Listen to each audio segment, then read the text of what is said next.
একে আমাদের স্কুলে সবাইকে স্বাগতম জানিয়ে শুরু করছি 2022 সালের এসএসসি এক্সামিনেশন শর্ট সাজেশন ভূগোল ও পরিবেশ। প্রথমে মান নিয়ে আলোচনা করব। 100 নম্বরের পরীক্ষা 50 নম্বরের পরীক্ষা দিতে হবে। সময় 2 ঘন্টা দেওয়া হবে। এমসিকিউ থাকবে 30টি, তার মধ্যে 15টির উত্তর দিতে হবে। একটার মান 1 নাম্বার করে 15কে 15 নাম্বার। সময় দেওয়া হবে 20 মিনিট। সৃজনশীল প্রশ্ন থাকবে 11টি, তার মধ্যে 4টির উত্তর দিতে হবে। একটার মান 10 করে 4.40 নাম্বার।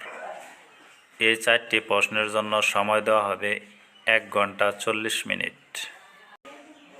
2022 সালের পরীক্ষার জন্য যে অধ্যায়গুলো পড়তে হবে সেই অধ্যায়গুলো হলো: প্রথম অধ্যায়, দ্বিতীয় অধ্যায়, তৃতীয় অধ্যায়, চতুর্থ অধ্যায়, পঞ্চম অধ্যায়, ষষ্ঠ অধ্যায় ও 11তম অধ্যায়। এর মাঝখানে প্রথম অধ্যায়, দ্বিতীয় অধ্যায়, তৃতীয় অধ্যায় এবং 11তম অধ্যায়, এই 4টি অধ্যায় থেকেই কনফার্ম 4টি প্রশ্ন কমন পড়বে।